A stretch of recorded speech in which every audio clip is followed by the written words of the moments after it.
दोस्तों, आज मैं आप लोगों को बताऊंगी मशरिक़ वुस्ता में वाक़ई दुनिया के एक बेहद खूबसूरत मुल्क कब्रस के बारे में। कब्रस जो सदियों तक इस्लामी परचम की शान रहा, जहां पर कई मुसलमान हुक्मरानों ने इस्लाम की शमा रोशन की। कब्रस जिसे आज दुनिया साइप्रस के नाम से भी खूब जानती है, इसे आप दुनिया का दूसरा कश्मीर भी कह सकते हैं, क्योंकि आलम इस्लाम को इस वक्त दुनिया में जिन बड़े मसाइल का सामना है, उनमें मसला फ़लस्तीन, मसला कश्मीर और मसला कब्रस सबसे अहम है। सन 2004 में जब यूरोपीय यूनियन में शमूलियत के लिए वोट हुए तो तुर्क मिजाज कब्रस के बासियों ने यूरोपीय यूनियन में शमूलियत के हक में वोट दिए, जबकि आज़ाद कब्रस या यूनानी कब्रस के बासियों ने यूरोपीय यूनियन में शामिल न होने पर वोट दिए।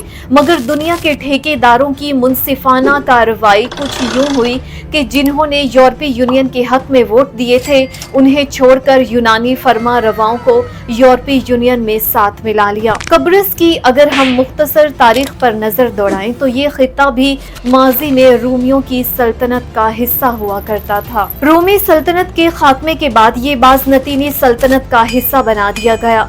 जब इस्लाम की इस दुनिया में आमद हुई और इस्लाम की रोशनी हर सू फैलने लगी तो ये खित्ता हजरत अमीर मुआविया की क़यादत में उमवी दौरे हुकूमत में मुसलमानों की हुक्मरानी में आ गया।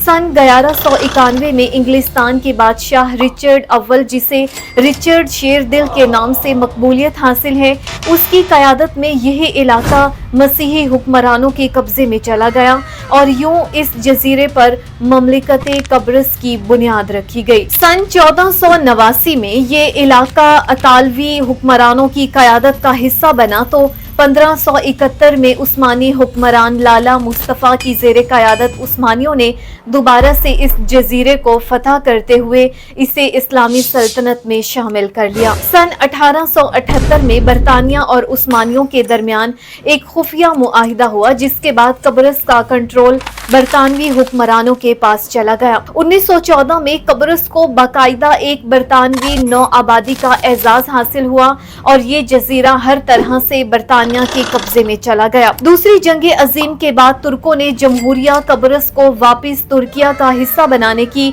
कोशिश शुरू कर दी तो दूसरी तरफ से यूनानी फरमारवा इसे यूनान का माजी में हिस्सा करार देते हुए अपना हक जमाने लगे। यूं 1960 में कब्रस को बरतानिया की तरफ से आज़ादी दे दी गई। 11 सालों से इस जजीरे पर चल रहे फसादात और खाना जंगी के बाइस सन 1964 में अक़वाम मुत्तहिदा की अमन फौज ने यहाँ का कंट्रोल संभाला।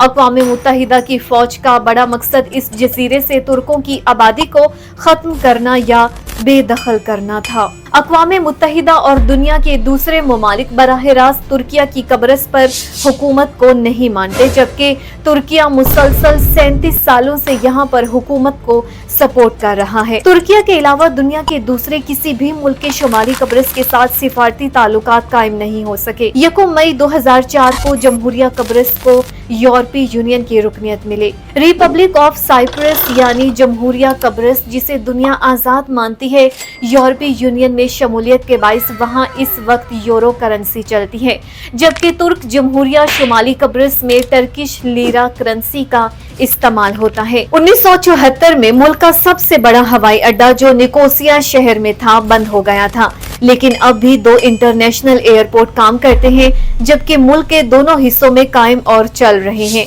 एयरपोर्ट्स तकरीबन 12 के करीब हैं, 6 हेलीपोर्ट हैं और 4 बड़ी पोर्ट हैं। मुल्क के तकरीबन सभी बड़े शहरों को मोटरवे के जरिए जोड़ा गया है। मुल्क में लोगों के पास प्राइवेट गाड़ियां तो हैं, लेकिन हुकूमत जोर देती है कि लोग पब्लिक ट्रांसपोर्ट का इस्तेमाल करें। दी गोल्डन ओक का दरख्त यहाँ का कौमी दरख्त है। कब्रसी जंगली भेड़ इस मुल्क का कौमी जानवर है। साइप्रस वार्बलर यानी बहुत ज्यादा चहकने वाली कब्रसी चिड़िया को इस मुल्क का कौमी परिंदा माना जाता है। कब्रस में 3 वर्ल्ड हेरिटेज साइट्स मौजूद हैं।